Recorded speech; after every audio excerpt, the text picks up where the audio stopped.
All right, get ready because today we're going deep, deep into financial reporting. Ooh, sounds intense. It is, but fascinating, I promise. Our guide for this deep dive is Mastering Financial Reporting. Okay. It's a resource that's actually designed for students who are, tackling the ACCA FR SBR syllabus. So pretty high level stuff. It is. But even if you're thinking, wait a minute, I'm not an accountant, trust me. The things we're going to talk about today are relevant to, well, anyone really who wants to understand how companies, tell their financial story. Because let's face it, those financial statements can seem pretty mysterious sometimes. They can. Like, have you ever wondered why businesses sometimes report, like, two types of profit? Yeah, that always throws me off. Or, like, how a farm figures out what its livestock is actually worth? That's a good one. We're going to break it all down. I'm ready. Let's demystify this stuff. Okay, let's start with the foundation, the bedrock. Yeah. The conceptual framework. I kind of think of it as the, constitution for financial statements. Okay, I like that. Sets the ground rules. It does. It's all about ensuring that the information that's being presented is actually useful for making decisions. Imagine, trying to make an investment decision based on financial data that's vague, or even worse, misleading. Yikes. That would be a recipe for disaster. Yeah, and that's what the framework helps prevent. So how does it do that? Well, it lays out these fundamental qualities of, good financial reporting, two big ones: relevance and faithful representation. Okay. Relevance, I think, seems pretty straightforward. Yeah, it basically means that the information actually matters. Like, it can help predict what might happen in the future, or it can confirm what happened in the past. Right. And this is where materiality comes in. So information is considered material if omitting it or misstating it could actually influence someone's decisions. So it's like focusing on the main points of a story, not every little detail. Exactly. Makes sense. But I can see how figuring out what's actually material could get kind of tricky. Yeah, definitely involves some judgment calls. Depends on the context. Okay. What about faithful representation? Well, faithful representation is all about making sure that the information in the financial statements accurately reflects the real economic situation. So it's not just about, following the rules, but actually capturing the essence of what's going on. Yeah, it has to be neutral, free from any bias. Yeah. And complete, meaning nothing important is left out. Okay. This is where substance over form is crucial. Substance over form. I've heard that phrase before, but I'm not entirely sure I understand what it means. So we look beyond just, the legal setup of a transaction, and we focus on its true economic impact. Can you give me an example? That sounds a bit abstract. Sure. Think about a company that's leasing a piece of equipment. Legally, they don't own it, right? But if the lease terms give them all the benefits and risks of actually owning the equipment, then for financial reporting purposes, we treat it as if they actually bought the equipment outright. Interesting. It's about reflecting that economic reality. Okay, I see. So even if a company tries to get creative with how a deal is structured, financial reporting aims to, cut through that and show the real impact. Exactly. That's the goal. That's reassuring. All right, so we've got this framework in place, but what are the basic elements that we're actually reporting on? These are the building blocks, right, of the financial statements: assets, liabilities, equity, income, and expenses. Okay, let's break those down a bit. All right, so an asset. An asset is basically anything a company controls that has the potential to generate future economic benefits. So it could be cash, inventory, building. Exactly. Even things like patents or copyrights. Okay. And then liabilities are basically what the company owes to others. No, you got it. They're present obligations that come from past events and will probably result in an outflow of resources. So assets are what we own or control that can bring in future benefits. Liabilities are what we owe. What about equity? Where does that fit in? So equity represents the owner's stake in the company. It's what's left over after you deduct all those liabilities from the assets. Okay. Think of it as the net worth of the business from the owner's perspective. Got it. And then we have income and expenses, which I guess paint a picture of the company's, financial performance over time. Precisely. Income increases equity and includes things like sales revenue, gains from selling assets, things like that. Expenses, on the other hand, decrease equity. Those are the costs that are incurred to generate that revenue. Like salaries, rent, cost of goods sold. You got it. So if a company's income is higher than its expenses, that's profit, right? And if the expenses are higher, then that's a loss. Exactly. It's a pretty fundamental equation. Right. Income minus expenses equals profit or loss. Okay, this is starting to make more sense. But I'm curious, how do we actually value these elements? Like, is there one right way to do it?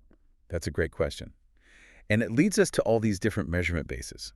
Historically, most companies have relied on something called historical cost accounting. Historical cost accounting. Or HCA for short. It's pretty much what it sounds like.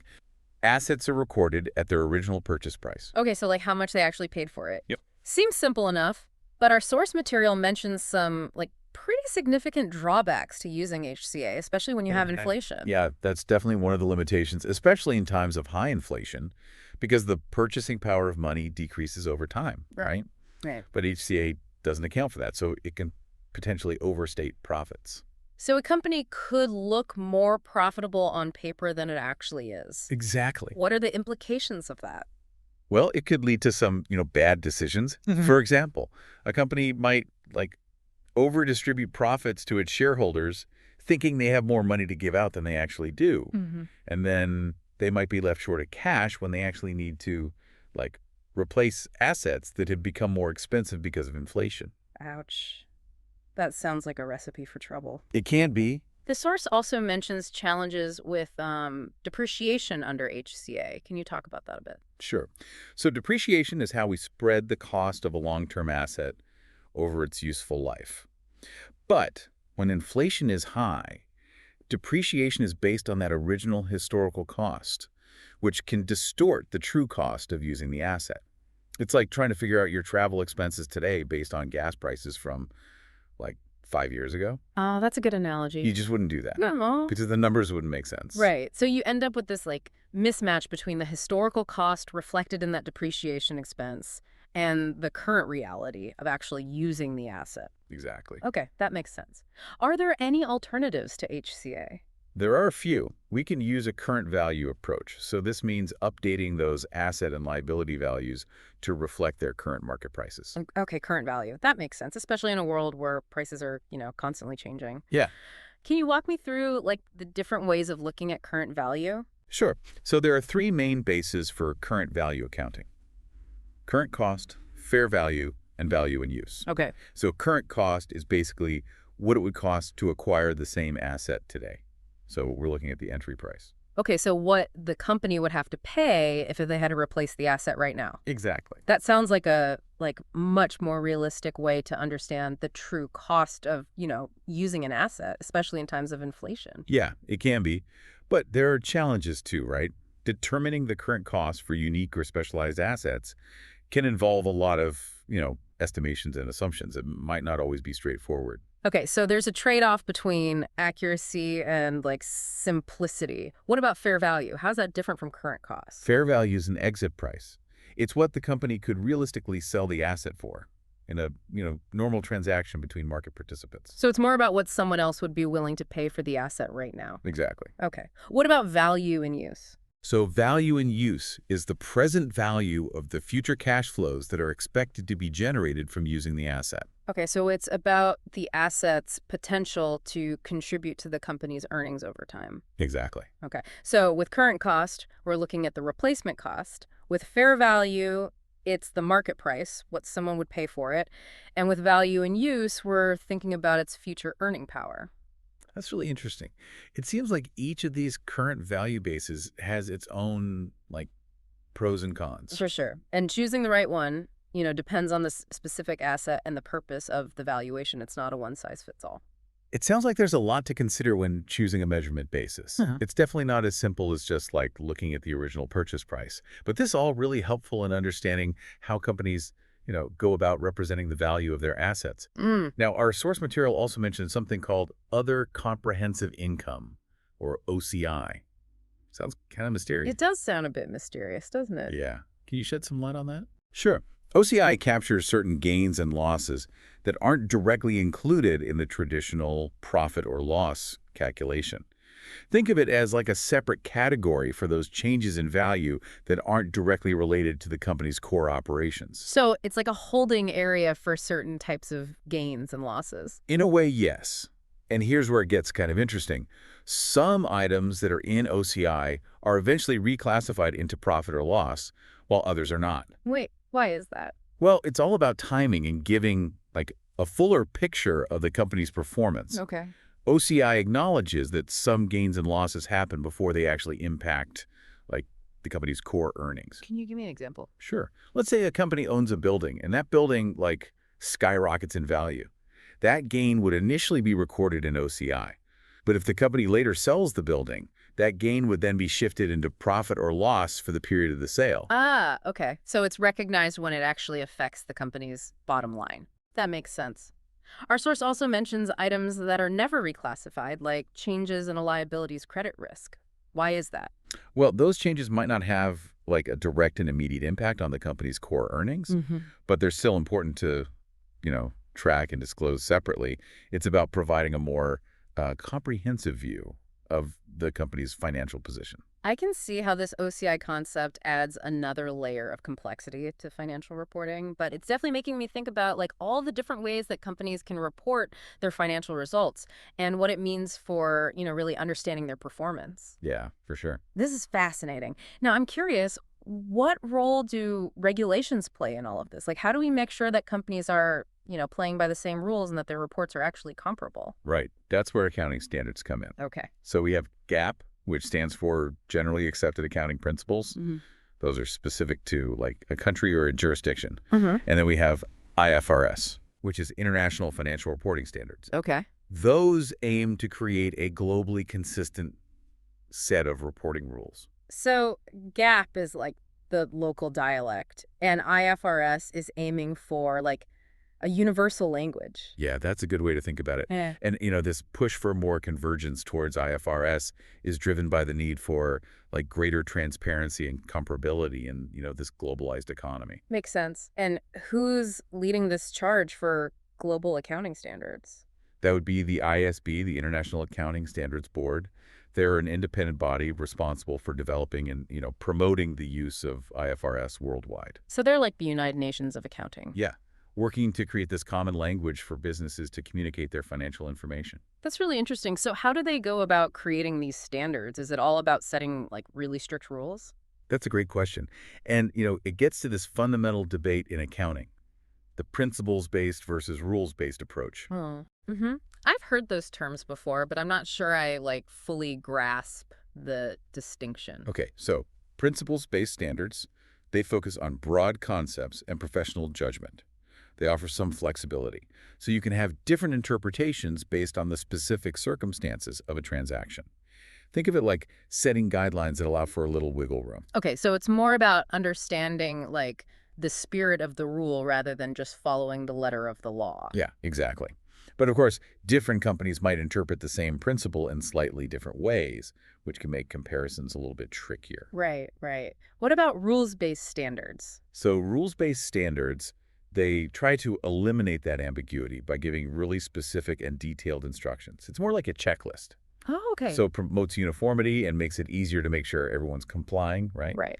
But it can also lead to this kind of check-the-box mentality where companies are just focused on following the rules without really understanding the underlying principles. I see. So it seems like finding that right balance between principles and rules is a constant challenge. Yeah, for sure. Too much flexibility could lead to inconsistencies, but too much rigidity could stifle innovation. You got it. It's about finding that middle ground. Right. And speaking of a changing world, our source material also touches on this increasingly important topic of professional ethics in accounting. Why is this becoming so crucial, especially now in this digital age? Well, think about it, right? In a world that's like totally transformed by technology, accountants are facing a whole new set of ethical challenges. Data security, artificial intelligence, the rise of those platform businesses. It's a landscape that's like ripe with ethical dilemmas. So it's not just about knowing the rules, but also about like navigating those gray areas where the rules might not provide clear answers. Exactly. Accountants are the guardians of financial information. They have this responsibility to ensure that that information is accurate, reliable, and used ethically. And in a world where data is like king, that responsibility is more important than ever. I can see how the role of the accountant is really evolving beyond just, crunching numbers. They're becoming like ethical gatekeepers, Yeah, for sure. helping sure that the information is used responsibly and that businesses are operating with integrity. Yeah, absolutely. And that brings us to these 5 main ethical threats that accountants, have to grapple with. Okay, what are those? Self-interest, familiarity, intimidation, self-review, and advocacy. Whoa, that's a lot. It is. But let's break them down one by one, right? So self-interest, that one's pretty straightforward. It's all about personal gain clouding someone's judgment. Right. So like an accountant who might be tempted to, I don't know, manipulate the numbers to get a bigger bonus. Exactly. Okay. What about familiarity? Familiarity is about getting, maybe too close to clients or colleagues. It might lead to a reluctance to challenge their actions or like overlooking potential wrongdoing. It's about maintaining that professional distance. So drawing a line between like personal relationships and those professional responsibilities. Exactly. What about intimidation? Intimidation is when an accountant, faces pressure, maybe from a superior or a client, to make unethical decisions or sweep issues under the rug. Oh, wow. That sounds really tough. It can be, especially when, your job is on the line. Yeah. What about self-review? Self-review is when an accountant is asked to evaluate their own previous work, which, Can be tricky. it can be tricky because, it's human nature to be a little biased towards your own work. Okay. So it's important to have systems in place to make sure there's that independent review. Okay. And then finally, advocacy. So advocacy is when an accountant becomes so focused on, promoting their clients or their employer's interests that they might actually compromise their own objectivity and neutrality. Right. So it's about remembering that the accountant's responsibility is ultimately to the public interest, not just to the client. Exactly. Wow. Those are some serious ethical dilemmas. Yeah. How can accountants, navigate these challenges and make sure they're acting with integrity? Well, it's about fostering this culture of ethical awareness, continuous learning and seeking diverse perspectives. It's also about having really strong internal controls and a clear framework for addressing any concerns. So it's not just about individual responsibility, but also about creating an environment that supports ethical behavior. Precisely. And it's about recognizing that these ethical challenges are constantly evolving, especially, with all the advancements in technology. Accountants need to stay ahead of the curve, understanding those ethical implications. This is really eye-opening. It makes me realize that the role of the accountant is so much more than just, crunching numbers. Yeah. It's about being this guardian of financial information, this champion for ethical behavior. Yeah, absolutely. A trusted advisor in a world that's becoming increasingly complex. For sure. And that actually brings us to a specific area of financial reporting that's essential for, pretty much any business. Non-current assets. Non-current assets. So those are the long-term assets that companies use in their operations, right? Right. Like property, plant, equipment, intangible assets, investments. Yep, all of those. These are the assets that are expected to provide benefits to the company for more than one accounting period. And there are a whole host of international accounting standards that govern how we account for them. We have IAS 16 for property, plant and equipment, IAS 36 for impairment of assets, IAS 38 for intangible assets, IAS 40 for investment property, IAS 41 for agriculture, and IFRS 5 for non-current assets held for sale and discontinued operations. Whoa, that's a lot of standards. It is. It sounds like there's a lot to consider when it comes to accounting for these long-term assets. Definitely. Each standard addresses very specific nuances and challenges associated with each type of non-current asset. Okay, well, I'm ready to dive deeper into some of these standards. Where should we start? Well, let's start with IAS 41, which deals with the unique world of agriculture. Agriculture. Yeah, it might seem like a niche area, but understanding how companies account for things like livestock and crops can actually be really illuminating. Okay, I'm intrigued. Let's explore the world of farm accounting. So we're stepping into the world of farm accounting.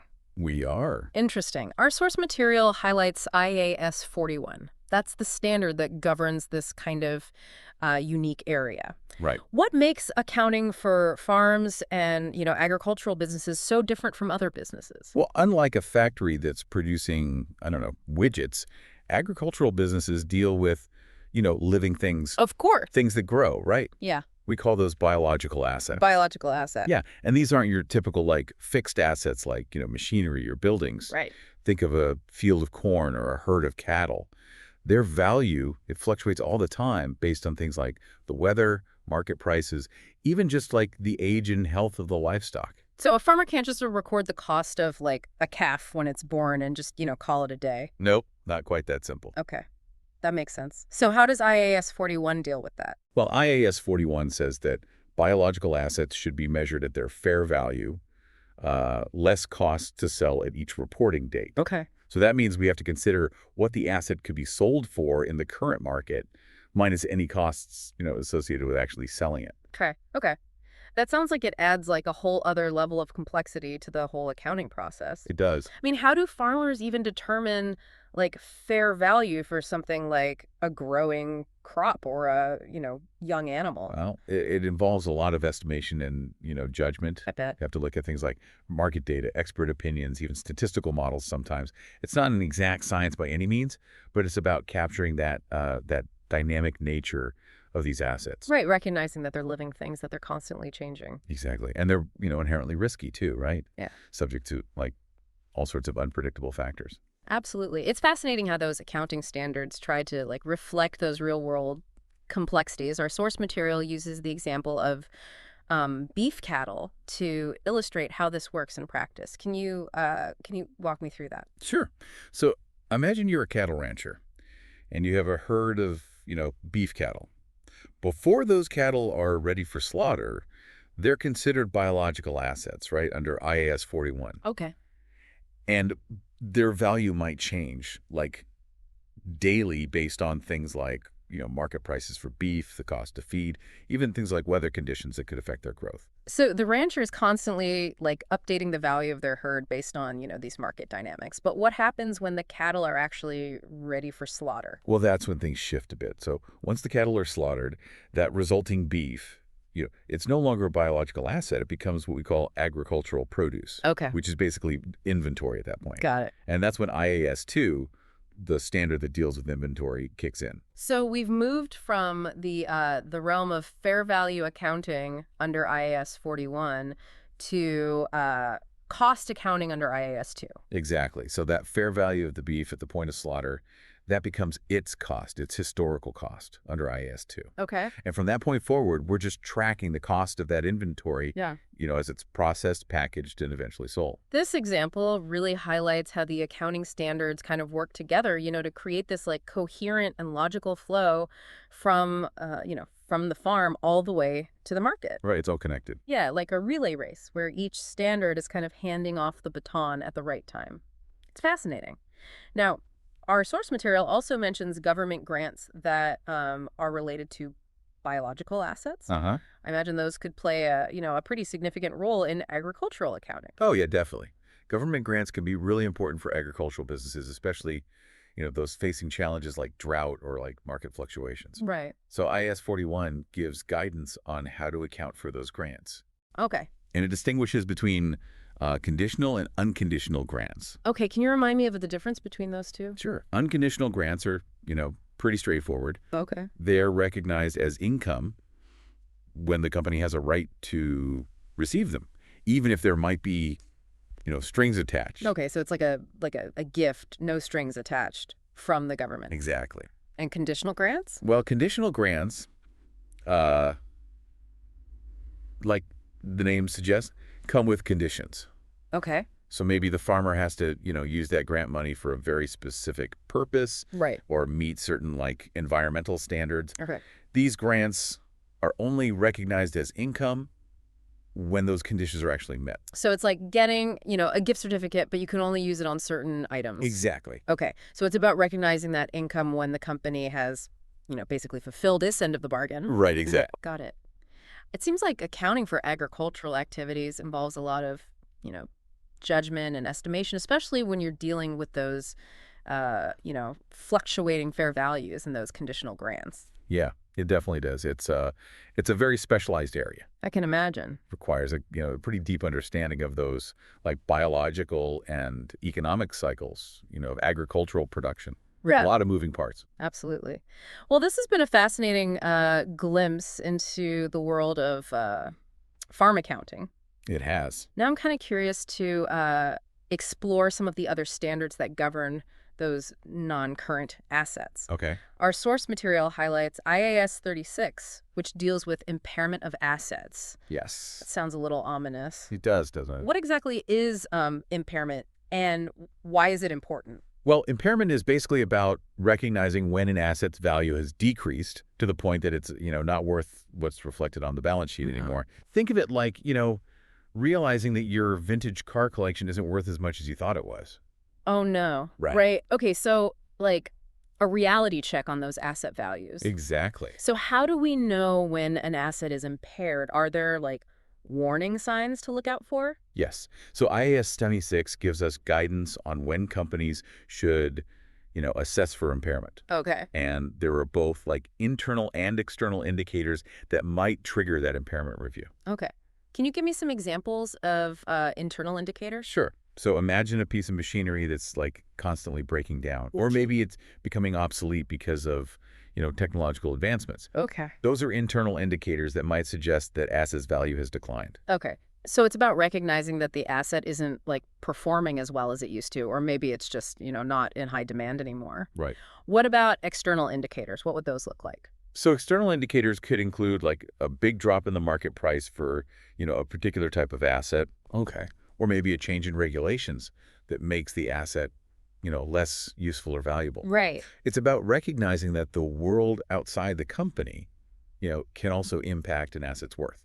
So it's not just about the asset itself, but also the environment in which it's operating. Exactly. Got it. Our source material mentions a two-step process for determining impairment. Yes. Can you walk me through that? Sure. The first step is to determine what we call the recoverable amount of the asset. Okay. And that's the higher of the asset's, fair value, less cost to sell, and its value in use.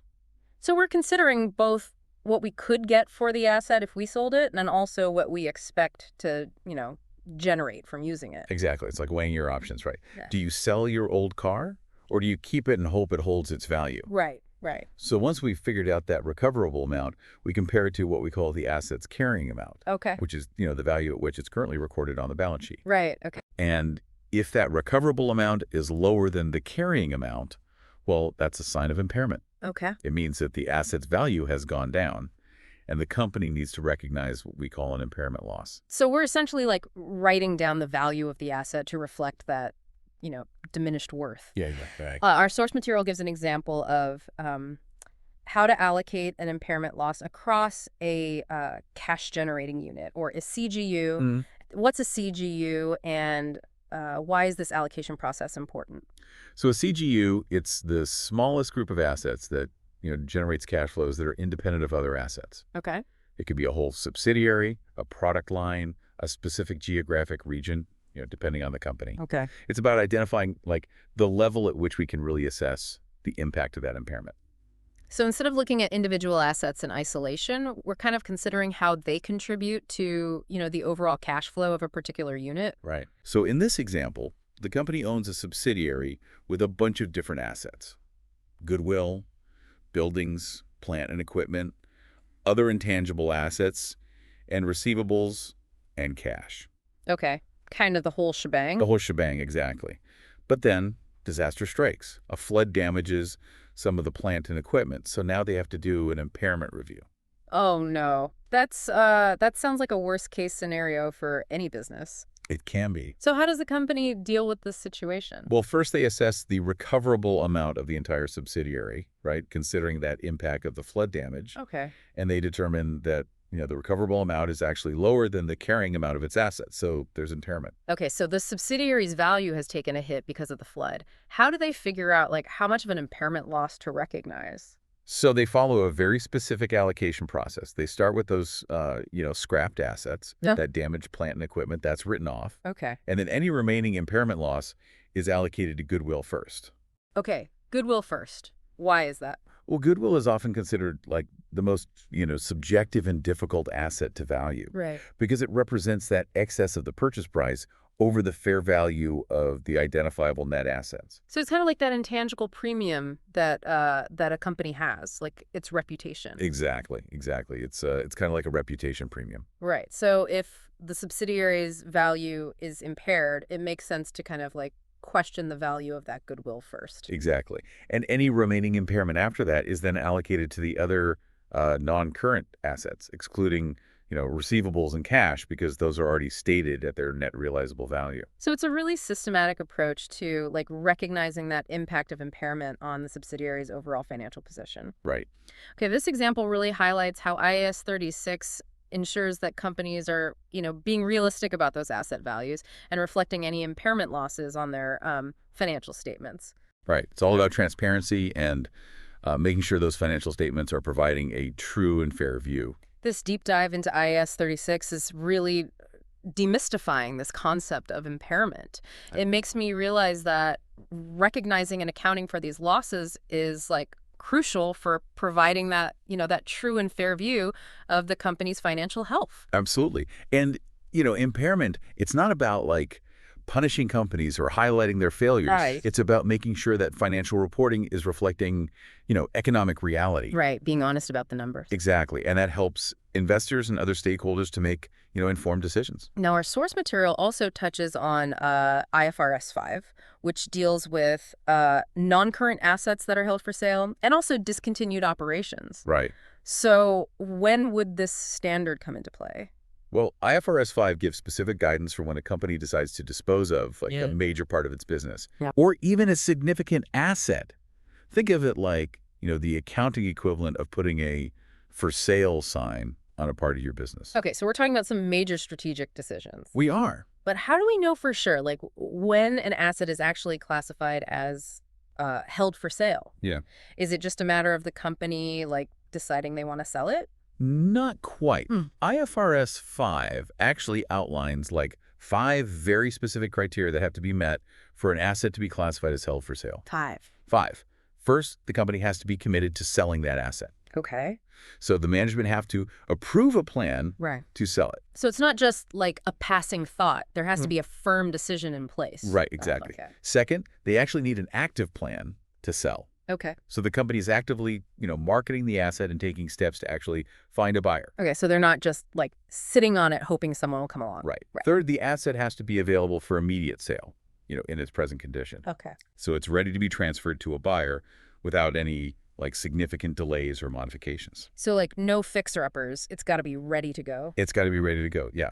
And then fourth, the sale has to be highly probable. Highly probable. Yeah, so it's more likely than not that the sale will be completed within a year from the date, that the asset is classified as held for sale. Okay, so there's like a time constraint. It's not just about eventually selling it, but selling it relatively soon. Relatively soon, exactly. And then finally, the fifth criterion is that there should be no like significant changes to that plan to sell. Okay. So the company's committed and they're not, planning to change their mind or like significantly alter the terms of the sale. So it's really about demonstrating a genuine commitment to actually selling the asset. Yes. Backed by, a real plan and a high probability of actually completing that sale within, a reasonable time frame. Exactly. Got it. And once an asset meets those 5 criteria, how is it treated differently in the financial statements? So it's measured at the lower of its carrying amount and its fair value. Less costs to sell. Okay. This makes sure that the asset isn't overstated on the balance sheet, right? Right. Recognizing that its value may have gone down because, they've decided to sell it. Okay, so we're taking a more like conservative approach to valuation in this case. We are. What about depreciation? Do we still depreciate an asset that's, classified as held for sale? Nope. Depreciation stops because it's not being used in, the company's normal operations anymore. It's like, putting that asset on pause, recognizing that its main purpose now is to be sold, not to generate income through its use. Okay, this is all really helpful in understanding how companies handle the accounting for, assets they've decided to sell. But IFRS 5 also deals with discontinued operations, right? What exactly are those? So a discontinued operation, it's a component of an entity that has either been like disposed of or is classified as held for sale. And it represents a, separate major line of business or geographical area of operations. Okay, so it's like a significant chunk of the business that's, either being shut down or, sold off. Exactly. What are the accounting implications of that? Well, once a component is classified as a discontinued operation, its results are presented like separately in the financial statements. Okay. And this helps users, to understand the company's like ongoing operations and that impact of the discontinued operation on its overall performance. So it's like separating the wheat from the chaff. allowing investors to really focus on that core business that's moving forward. Yeah, it's all about, providing that transparency and making it easier to assess the company's future prospects. Okay, our source material provides a few helpful examples to illustrate how IFRS 5 works in practice. Hmm. For instance, there's a case where a company commits to selling its production facility, Hmm. but it doesn't actually intend to halt operations until, a backlog of customer orders is cleared. Okay. So the question is, can the facility be classified as held for sale as of the reporting date? That's a good question. Based on, what we just discussed, it seems like it wouldn't qualify, right? Because the facility is not available for immediate sale and the sale isn't expected to be completed, within a year. Yeah, you're exactly right, because it doesn't meet all of those criteria. Right. The facility would, still be classified as a non-current asset, and depreciation would continue. Right. The company is still using the facility for its normal operations, so it wouldn't be appropriate to, just classify it as held for sale. Exactly. Okay.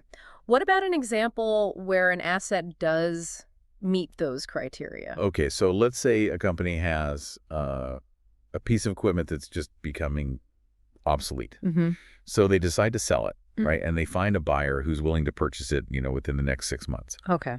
The asset, checks all the boxes, meets all the criteria, so it can be classified as held for sale. Got it. So how does the accounting change? Well, instead of depreciating that equipment over its, remaining useful life, it's measured at the lower of its carrying amount and fair value, less cost to sell. Okay. Depreciation stops, and the asset is actually reclassified as a current asset because it's expected to be sold, within a year. Okay, so it's like putting that for sale sign on the asset and taking it off the, the active roster. Exactly. These examples are really helpful. They bring IFRS 5 to life and show, how it ensures that assets held for sale are appropriately valued and that those results of discontinued operations are, presented transparently. Right. It's about clarity. It is. Yeah. Okay. It's fascinating how IFRS 5 kind of bridges the gap between a company's, strategic decisions and its financial reporting, making sure that those decisions are accurately reflected. Didn't I? Yeah. Now, I'm curious to explore another standard that governs non-current assets, and that's IAS 23. It deals with borrowing costs. Why is it important to have a specific standard for borrowing costs, and how does it impact the accounting for those non-current assets? Okay, so IAS 23 helps companies to determine when it's appropriate to capitalize borrowing costs as part of the cost of a qualifying asset. Okay. And this is all about making sure that the cost of the asset actually reflects all the expenditures necessary to bring it to its intended use, or to get it ready for sale. Okay. So we're talking about the cost of financing, right? The acquisition or construction of an asset. We are. What makes an asset qualifying for borrowing cost capitalization? So a qualifying asset is an asset that takes, a substantial period of time to get ready for its intended use or sale. Think about constructing a building or maybe developing a new product or acquiring a piece of machinery that requires, significant installation and testing. Okay, so it's not just buying a desk or a computer. Right, it's got to be something big. It's those bigger, more complex assets that require a significant investment of time and resources. Exactly. And IAS 23 lays out specific criteria that must be met for an asset to be, considered qualifying.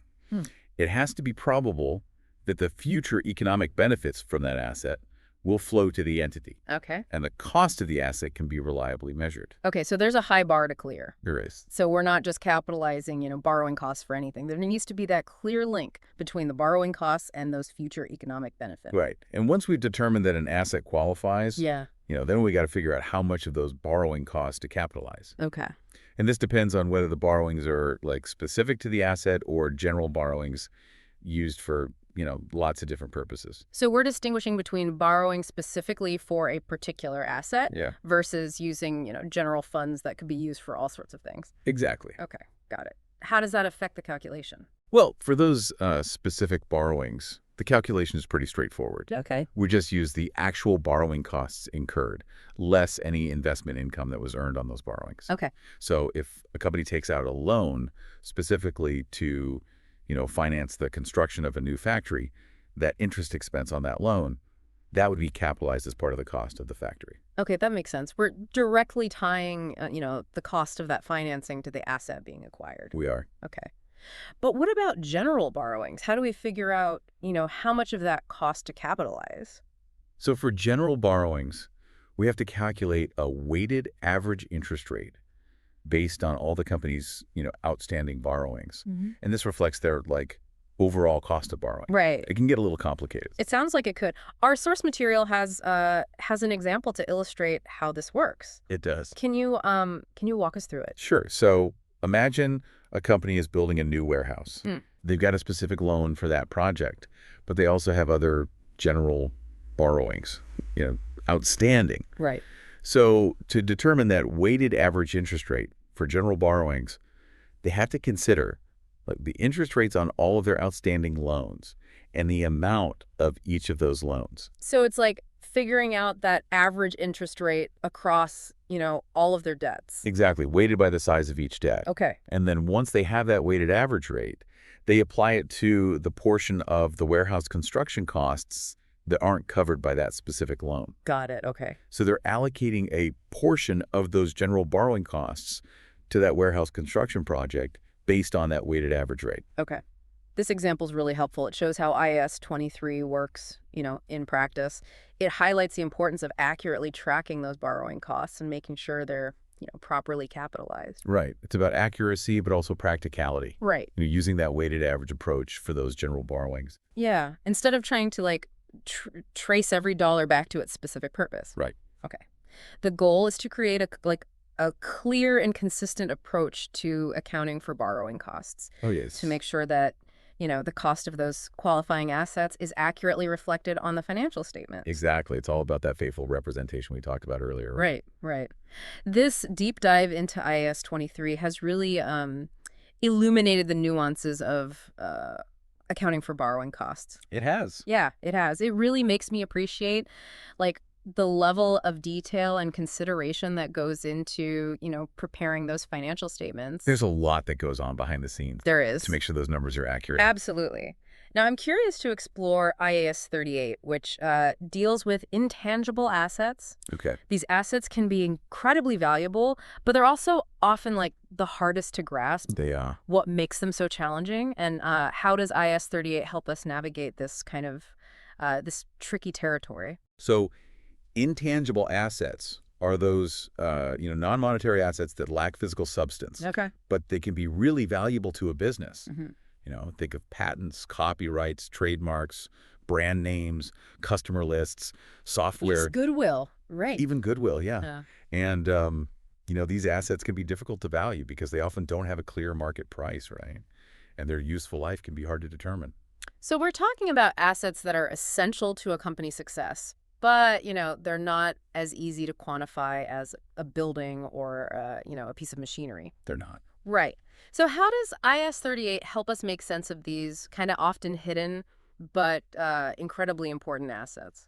Well, IAS 38 gives us guidance on recognizing, measuring, and amortizing intangible assets. Okay. It makes sure that they're appropriately reflected on those financial statements. Okay. One of the key principles is that an intangible asset can only be recognized if it meets certain criteria. Okay, so there's a bar to clear before we can even put these assets on the balance sheet. Okay, what are those criteria? So the asset has to be identifiable. Okay. Which means it can be separated from the business. Okay. Or it arises from contractual or other legal rights. Got it. It also has to be probable that the asset will generate those future economic benefits. Yeah. For the company. Okay. And its cost has to be, reliably measurable. Okay, so it's not enough for an asset to, just exist. Right. It needs to have that clear link to future economic benefits, and we have to be able to, measure it reliably. You do. Okay. And once an intangible asset is recognized, how is it initially measured? At cost. At cost. Which includes all the expenditures that are, directly attributable to acquiring or creating that asset. Okay. So if you're developing new software, the cost of those developers, that would be part of the cost of that intangible asset. Got it. Our source material highlights, the challenges of accounting for, research and development costs, which are a very common type of intangible asset. Right. Can you explain why this area is so tricky? Well, research, it's all about exploring new ideas. Right. And, seeking new knowledge. Right. It's inherently, uncertain, right? Yeah, It's tough to demonstrate that those expenditures will definitely lead to future economic benefits. right. So because of that uncertainty, research costs are expensed as incurred, so they're immediately recognized as an expense on the income statement. Okay, so even though research is like crucial for innovation and future success, Yeah, it is. we don't capitalize those costs because of that inherent uncertainty. Exactly. Okay, what about development costs? Are those treated any differently? So development is about applying those research findings to create, new products or processes or services. Okay. It's a little closer to like the point where we can actually start to see those future economic benefits, host speaker. Hmm. It is. It's closer to the point where, we can actually start to see those future economic benefits. Because of that, development costs can actually be capitalized, but only under certain conditions. So there's a higher bar to clear for capitalizing those development costs. What are those conditions? Well, the company has to be able to demonstrate that the development project is, technically feasible, that they actually intend to complete the project and then use or sell the resulting asset, and that the asset will, very likely generate future economic benefits. It's about Mm. showing that the project's like move beyond just the purely exploratory phase, right? Yeah. It's actually on track to create something of value. So it's about demonstrating that the development project has legs and is likely to result in, a commercially viable asset. Got it. Once those development costs are capitalized, how do we account for their use over time? Similar to tangible assets, intangible assets are amortized over their useful life. Amortized. Yeah, so amortization is basically that systematic allocation of the cost of an intangible asset over its estimated useful life. So we're spreading the cost of the asset over the period where we expect it to, provide a benefit to the company. Exactly. And IAS 38 provides guidance on how to determine the useful life of an intangible asset, which can be tricky. For some intangible assets like patents, the useful life might be limited by, legal or contractual rights. So we know exactly how long we have the exclusive right to use that patent. Exactly. Okay, what about intangible assets that don't have like a clear legal or contractual expiration date? Well, for assets like trademarks or, brand names, the useful life might actually be indefinite. We don't know how long they'll be valuable. So how do we amortize an asset that could, theoretically last forever? We don't. Instead, those assets are tested for impairment annually. We need to make sure that the carrying amount of the asset, what's on the balance sheet, doesn't exceed its recoverable amount. So we're regularly checking to see if the asset's value is still holding up, even if we don't know exactly how long its useful life will be. Yep, exactly. This deep dive into IAS 38 is really revealing the complexities of accounting for intangible assets. It's like trying to capture the value of, ideas and innovation on the balance sheet. It is. Okay, let's move on to IAS 40, which deals with investment property. How is investment property different from the property, plant, and equipment we were discussing earlier? So investment property is property that's held to earn rentals or for capital appreciation, or both, rather than for use in the production or supply of goods or services or for administrative purposes. It's a different purpose. So it's about distinguishing between property that's actively used in the business and property that's held as an investment, like Yeah. a rental property or, a piece of land held for future development. Yeah, good distinction. Okay. So IS 40 provides guidance on how to classify and measure that investment property and how to account for, changes in its fair value. One of the key decisions under IAS 40 is choosing between the cost model and the fair value model. Can you explain the difference between those two models and how a company might, choose which one to use? Sure. Under the cost model, investment property is initially measured at cost, just like we talked about before, and it's subsequently depreciated over its useful life. It's pretty straightforward, similar to how we account for property, plant, and equipment. Okay. Now, the fair value model, that allows companies to measure the investment property at its fair value at each reporting date. Okay. So the fair value model reflects the current market value of the property, kind of capturing any fluctuations in the real estate market. It seems like a more dynamic approach. It is, and it's Yeah. often preferred, when the company's goal is to hold the property for that capital appreciation, or when that fair value of the property can be reliably measured. So if the company is actively managing a portfolio of rental properties or is, holding land for future development, the fair value model might be a better fit. Exactly. Okay, what about the cost model? When would that be a better choice? Well, the cost model might be better when the company's objective is to, like, hold the property for the long term and generate that rental income. It's just simpler, and it avoids that potential volatility of recognizing, all those changes in fair value and profit or loss. This flexibility in choosing between the cost model and the fair value model seems like a real strength of IAS 40. It is. It allows companies to tailor their accounting to their specific investment objectives. Exactly. It recognizes that companies manage these properties differently. And, it allows for that flexibility while still making sure that those changes in value are transparently, reflected in the financial statements. Okay. This deep dive into IAS 40 has given us some valuable insights into the accounting for investment property. It's amazing how accounting standards, delve into such specific areas. It's very thorough. It is. There's a standard for pretty much everything. Right. And it provides guidance for such a wide range of assets and business activities. And it's all about creating that comprehensive and consistent framework for financial reporting, making sure that companies are communicating that information clearly. Right. Speaking of specific areas, let's circle back to IAS 41 for a second and delve a bit deeper into the accounting for agricultural activities. We already talked about, those unique challenges of valuing biological assets and that transition from, fair value to cost accounting. Right. When that agricultural produce is harvested, our source material highlights some interesting nuances related to those government grants. Can you tell me more about those? Sure. So government grants can be like a huge source of funding for agricultural businesses, right? They can help farmers to invest in new technology or maybe adopt sustainable practices and help them through those market fluctuations. So IAS 41 provides specific guidance on how to account for those grants, distinguishing, again, between conditional and unconditional grants. We talked about this earlier, but can you remind me of the difference between those two types of grants? Okay, so unconditional grants are those that the company is entitled to receive without having to meet any specific conditions. They're recognized as income when the company has a right to receive them. So it's like a no strings attached gift. Yeah, pretty much. Okay. What about conditional grants? Conditional grants require the company to meet certain conditions before they can actually recognize that grant as income. Right. Those conditions might relate to, how that grant money is used or specific performance targets that have to be met or even environmental standards that the company has to adhere to. So it's kind of like getting a scholarship, but you have to maintain a certain GPA. Yeah, that's a good way to think about it. So the company only recognizes that income from the grant once it has, fulfilled its end of the bargain. Okay, so it ensures that the company isn't recognizing income from a grant before it's actually earned it. Right, exactly. It's about being fair and transparent. This deep dive into IAS 41 is really highlighting, all the complexities of accounting for agricultural activities. Yeah.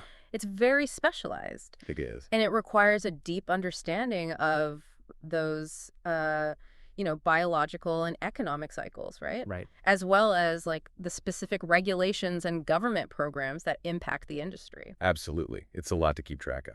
It is. Well, we've covered so much ground in this deep dive, exploring those core concepts of financial reporting, delving into all these specific accounting standards. It's been quite a journey. It's amazing how accounting standards, can take such complex concepts and transactions and distill them into this language that helps us understand the financial health and performance of businesses. It's like translating a secret code. It is. It makes it understandable. Absolutely. Well, this deep dive has given me a lot to think about. I too. It's incredible how, accounting can really be about so much more than just crunching numbers, right? Right. It's about understanding the nuances of different industries, those complexities of different transactions, and those ethical considerations that, kind of underlie it all. It's about telling the whole story. It is. Well, until next time, folks, keep diving deep.